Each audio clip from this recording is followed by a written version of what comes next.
السلام علیکم، آپ دیکھ رہے ہیں ایس ٹی وی اور میں ہوں فیل ملک۔ ہندوستان کی تاریخ پر اگر آپ نگاہ دوڑائیں انگریزوں کے آنے سے پہلے تو آپ کو اندازہ ہوگا کہ یہاں پر چھوٹی چھوٹی سٹیٹس تھیں جن میں راجا مہاراجا حکمران تھے، اور ان کی حکومت کچھ کلومیٹر کے بعد ختم ہو جاتی تھی اور پھر کوئی دوسرا حکمران آگے اس خطۂ زمین پر حکمرانی کرتا تھا۔ پھر اس کا بھی تھوڑا ہی ایریا ہوتا تھا، پھر اس کے آگے کسی اور راجا مہاراجا کی حکومت ہوتی تھی۔ تو اس کو دیکھتے ہوئے انگریزوں نے یہاں سب کانٹیننٹ پر اپنا تسلط قائم کر لیا، کیونکہ انہوں نے شکست دیتے دیتے آخری حد تک ٹیپو سلطان کو انہوں نے شکست دی۔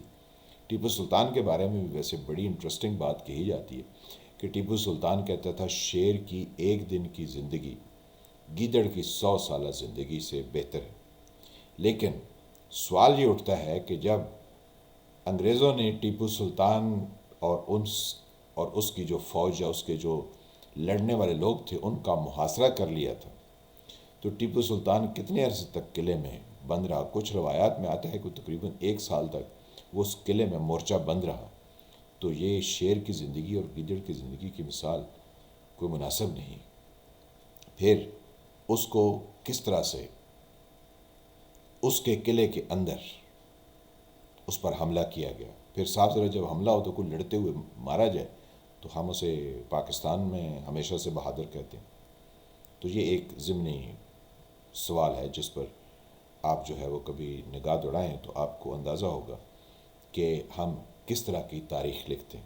لیکن بعد میں آپ سے یہ کرنا چاہ رہا ہوں کہ یہ انگریزوں نے اس طرح کی جو چھوٹی چھوٹی ریاستیں تھیں ان پر حملے کر کے اپنا قبضہ پورے ہندوستان پر کر لیا، اور یوں ایک حکومت بنائی جو پورے ہندوستان پر چلتی تھی، اور یہ انگریزوں کی تھی۔ چھوٹے چھوٹے انہوں نے راجا مہاراجا کو تھوڑے بہت اختیارات دے کر رکھا ہوا تھا، لیکن اصل میں حکمرانی جو ہے وہ گورے کی تھی، یعنی تاج برطانیہ کی تھی۔ اب اسی چیز کو سٹڈی کرتے ہوئے پاکستان کے کچھ مہربان ہیں، انہوں نے یہ کیا کہ پاکستان میں کوئی پولیٹیکل پارٹی پورے پاکستان میں اپنا اثر و رسوخ نہ رکھے۔ تو ہم نے کیا کیا؟ ہم نے ہر پارٹی کو چھوٹے سے علاقے میں دھکیل دیا۔ محترمہ بے نظیر بھٹو کی شہادت سے قبل پیپلز پارٹی تمام صوبوں میں یکساں مقبول تھی، لیکن پھر اس کو دھکا دے کے ہم نے سندھ تک محدود کر دی۔ اس کے ساتھ نواز شریف کو دھکا دے کے ہم نے وسطی پنجاب اور ناردرن پنجاب کی طرف کر دیا، اور سدرن پنجاب جو ہے وہ ہم نے کچھ اور لوگوں کے حوالے کر دیا۔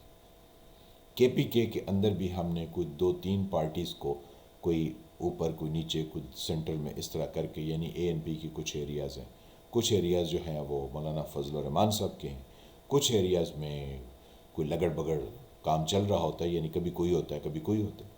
بلوچستان میں بھی اسی طرح کی قوم پرست جماعتیں ہیں جو اپنے اپنے قبیلے کی نمائندگی کرتی ہیں۔ تو یہ آسان ہوتا ہے لوگوں کو ڈرا دھمکا کے رکھنا، کیونکہ اگر نیشنل لیول کی پارٹی ہوگی جو تمام صوبوں میں ہوگی تو کنٹرول کرنا مشکل ہو جاتا ہے۔ تو بس یہی پاکستان کو خرابی کی طرف اور تباہی کی طرف لے جائے گا۔ پھر نہ جانے کون کب کہاں اپنا تسلط قائم کرنے کے لیے کس جگہ سے آئے گا۔ تو ہم یہ جو سیاسی تقسیم ہے اس کو تقسیم در تقسیم چلا کے اس ملک کو اور اس معاشرے کو تباہ کر رہے ہیں۔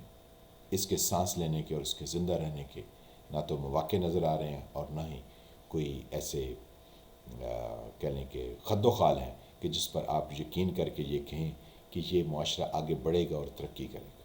ایسا کچھ ممکن دکھائی نہیں دیتا، کیونکہ ہمارے افعال جو ہیں، ہمارے کرتوت ہی ہیں، کارنامے تو ہے نہیں، تو ہمارے کرتوت کچھ ایسے اچھے نہیں۔ تو بس ذرا سوچیے۔ جن فرینڈ نے چینل کو سبسکرائب نہیں کیا اس کو سبسکرائب کریں، گھنٹی کے نشان کو بھی دبا دیں تاکہ آپ کو نئی آنے والی ویڈیوز ملتی رہیں۔ ویڈیو کو لائک کریں، شیئر کریں، کمنٹ کریں۔ ملتے ہیں کسی نئے ٹاپک کے ساتھ، تب تک کے لیے خدا حافظ۔